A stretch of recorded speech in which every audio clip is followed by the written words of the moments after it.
இன்றைக்கே கொஞ்சம் சொல்லிக்கிறேன்ல இன்னும் யாரு நாங்கள் நான் இந்த கண்டிஷனெல்லாம் இருக்குதுன்னு பார்க்குறோம்ல யாருங்கிறது நான் தான் எல்லாத்தோடையும் நட்பில் தான் இருக்கிறோம். இந்த கண்டிஷனுக்கெல்லாம் வராங்களான்னு பார்க்குறோம். நாங்கள் அதிமுக இருந்து நாங்கள் ஒன்றும் பிரிஞ்சுலாம் போயிடல ஆச்சுங்களா. அவங்களோட அவங்க நண்பர்கள் நிறைய பேர் இருக்கிறாங்க, எங்களோட பேசிட்டு தான் இருக்கிறாங்க. அதே போல் விஜய் கட்சியிலேருந்து ஏறக்குறைய 2-3 வாரங்களுக்கு முன்பு மிக முக்கியமான ஒருத்தர் பேசினார். ஆனால் ஜனவரி 7ஆம் தேதி வரலும் நாங்கள் கூட்டணி பேச்சுவார்த்தை பேசுவதில்லை என்று சொல்லியிருக்கிறோம். இன்னும் நாளடைவு அவங்க யாரெல்லாம் தொடர் வைக்கிறாங்க எல்லாவற்றையும் ஆய்வு செய்து எல்லாவற்றையுமே எங்களுடைய நிர்வாகிகள் இருக்கிறாங்க. அப்பப்போ நாங்கள் டிஸ்கஸ் பண்ணி அடுத்த கட்டத்துக்கு போவோம்.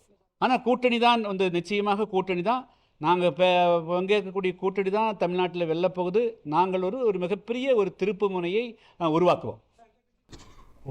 எனக்கு திமுக அதிமுக ரெண்டுமே மக்கள்கிட்ட வலுவிழந்து வருதுன்ற ஒரு கான்செப்ட் அவங்கள ஏற்கனவே வலுவிழந்துட்டாங்க.